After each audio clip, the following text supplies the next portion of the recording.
Hello. आज की इस वीडियो के अंदर जो है ना हम आप लोगों को एक्सप्लेन करेंगे वैग्रेंट और चॉकलेटी में फ़र्क और ये किस तरह डेवऑप्स इंजीनियर्स जो है इन टूल्स को इस्तेमाल करते हैं।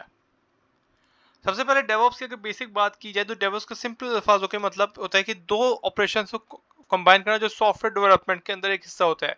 एक होती है सॉफ्टवेयर डेवलपमेंट, एक होती है ऑपरेशंस, आईटी ऑपरेशंस। अगर सिंपल अल्फाजों के अंदर कहा जाए, कोड जिस तरह लिखा गया उसको डेवलपमेंट के अंदर रखा जाए, कि जिस तरह डिप्लॉय किया गया उसको जो है ना ऑप्स के अंदर रखा जाए। ये एक सिंपल मतलब होता है डेवऑप्स इंजीनियर का। आगे बात कीजिए चॉकलेटी टूल की। इस टूल की सबसे खास बात यहाँ पे ये होती है कि इसको इस्तेमाल किया जाता है मुख्तलिफ software, programs, video editors download करने के लिए। अब हम अच्छे से जानते हैं कि अगर हमने जैसे मिसाल के तौर पे V S code, intelligent idea download करना हो तो हम उनकी वेबसाइट पे जाते हैं। फिर वेबसाइट से हमें एक लिंक मिलता है एक इंस्टॉलर का, फिर उस इंस्टॉलर को ओपन करके एग्जीक्यूटेबल और वो सारा करना पड़ता है। लेकिन चॉकलेटी के अंदर ये होता है कि जब आप इसको एक बार डाउनलोड कर लेते हैं, यहाँ पे इसका डाउनलोड करने का प्रोसेस भी बहुत सिंपल होता है। जब आप इसको एक तरह से इंस्टॉल कर लेते हैं, इसको कमांड लाइन पे अपने चलाना होता है और ये वो कुछ कमांड्स गिव करता है जो आपको उसकी वेबसाइट पे मिल जाते हैं। जैसे इंटेलिजेंट आइडिया को अगर इंस्टॉल करना है तो उससे रिलेटेड आपको एक कमांड मिल जाएगा। फायदा इसका उस वक्त होता है कि जब आप उस कमांड को एग्जीक्यूट करते हैं ना, तो आपका इंटेलिजेंट आइडिया ऑटोमेटिकली डाउनलोड हो जाता है। यानी ना कोई आपको जो है उनकी वेबसाइट पे जाने की जरूरत थी, ना आपको जो है ना उनकी तरफ से कोई प्रोडक्ट डाउनलोड करना है, इंस्टॉलर वगैरह और वो सारे प्रोसेस से गुजरने की आपको कोई जरूरत नहीं। आप सिंपली एक कमांड लाइन चला सकते हैं टर्मिनल के अंदर और पूरा आपका सॉफ्टवेयर जो है डाउनलोड हो सकता है। और इसलिए जो है इसके डेवलप्स के अंदर बहुत इस्तेमाल होता है, खासतौर पे जब आपने कंटिन्यूसली सॉफ्टवेयर डाउनलोड करने हो इस तरह, तो ये बहुत क्विक प्रोसेस होता है। आप मेरे सामने देख सकते हैं कि यहाँ पे जो है फायरफॉक्स से इस्तेमाल किया गया है। इसके अंदर और भी बड़े कमांड्स होंगे, इंस्टॉल वगैरह, अनइंस्टॉल वगैरह, जिसके थ्रू जो है कई काफ़ी ज़्यादा एप्लीकेशन इंस्टॉल कर सकते हैं। हम नेक्स्ट वीडियो के अंदर आपको सारा सिखाएंगे कि किस तरह चॉकलेटी को जो है डाउनलोड करके यूज़ करेंगे। ये इसका वर्क फ्लो है बड़ा सिंपल सा। जैसा मैंने कहा कि इसके अंदर आपको इसको डाउनलोड भी नहीं करना पड़ता, बस आपको एक कमांड जो है वो यूज़ करनी पड़ती है पावर शेल के अंदर, जिससे एक जो है ना एक चॉकलेटी जो है सॉफ्टवेयर आपके पास आ जाता है कमांड लाइन। फिर उसके थ्रू आप पैकेजेस को इंस्टॉल, अपडेट, डिलीट कर सकते हैं। वो पैकेजेस कुछ भी हो सकते हैं, चाहे वो इंटेलिजेंट आइडिया हो या वीएस कोड हो या कुछ भी हो। अब बात कीजिए वैग्रेंट की। अब वैग्रेंट जो है ना एक बहुत ज्यादा यूजफुल टूल है, खास तौर पे जब डेवऑप्स की बात की जाए। डेवऑप्स के अंदर जो है आप जितनी भी डेवलपमेंट करते हैं, अक्सर सॉफ्टवेयर जो आपको डेवऑप्स के मिलते हैं वो सारे लिनक्स बेस्ड होते हैं। और ये अच्छी बात होती है अगर आपको लिनक्स जो है यूज करना आता हो या थोड़ा इसको पता हो। वैग्रेंट उसी से रिलेटेड बनाए।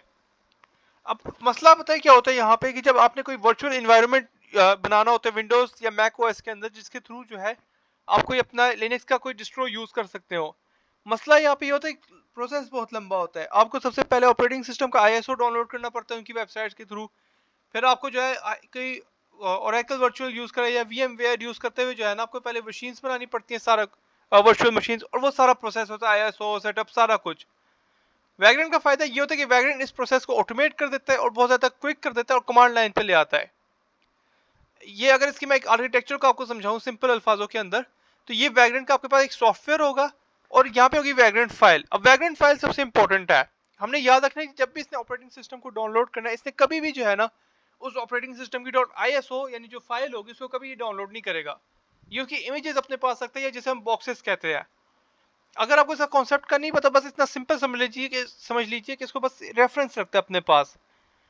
फिर होता क्या है कि जब आप वैग्रेंट को टर्न ऑन करते हैं, याद रखना ये वैग्रेंट सॉफ्टवेयर भी दरअसल कमांड लाइन पे ही चलता है। जब आप इसको टर्न ऑन करते हैं तो ये एक तरह से वैग्रेंट फाइल से जो जो पैकेजेस होते हैं उनको इंस्टॉल कर लेते हैं वहां पे। और जो आप देख रहे हैं प्रोविजनरीज, इनको भी जो है ना अभी कंफ्यूज करने की जरूरत नहीं है।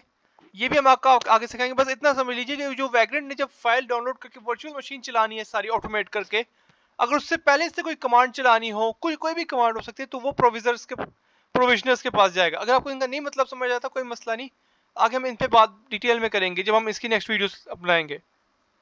अब बात कीजिए इस तरह के वैग्रेंट ने जो है ना एक तरह से आप जाने उससे वर्चुअल बॉक्स के अंदर, जैसे ये हमारे सामने है, ये ओरेकल वर्चुअल बॉक्स है।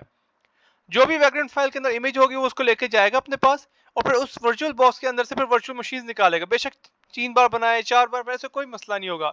और फिर उस वर्चुअल मशीन को बजाय आपने उस वर्चुअल ओरेकल वर्चुअल बॉक्स खोल के उस वर्चुअल मशीन को क्लिक करके उसके अंदर जाके फिर उसके टर्न ऑन करके यानी रिबूट करके कमांड लाइन पर क्लिक करने के बजाय आप सिंपली वैग्रेंट को अपने विंडोज के टर्मिनल के अंदर यूज कर सकेंगे। यानी इसका सिंपल मतलब है कि आप एक वर्चुअल मशीन बना भी रहे हैं और उसको अपने डायरेक्ट विंडोज के थ्रू यूज करें, ना कि आपको लिनक्स के जो वर्चुअल मशीन बनाई है उसके अंदर जाना पड़ेगा। ये वैग्रेंट का सबसे बड़ा फायदा है। अब बात कीजिए वैग्रेंट और चॉकलेटी को डायरेक्ट एक साथ यूज करने की, तो बहुत सिंपल है। आप चॉकलेटी की वैग्रेंट के थ्रू जो है कई सारे वर्चुअल मशीन्स बना सकते हैं, और चॉकलेटी के थ्रू जो है अगर आपने वैग्रेंट के अंदर जो जो सॉफ्टवेयर डाउनलोड करने हैं वो आप कमांड लाइन के थ्रू कर सकते हैं। ये एक सिंपल सा मतलब है इस इनके अंदर। अगर आपको जो है अभी भी थोड़ी बहुत कंफ्यूजन है तो फिक्र ना कीजिए, हम इससे रिलेटेड वीडियोस बनाएंगे चॉकलेटी और वैग्रेंट के अलग, जिसपे हम लोग जो है इसको इंस्टॉल करके इसको यूज करके दिखाएंगे आपको।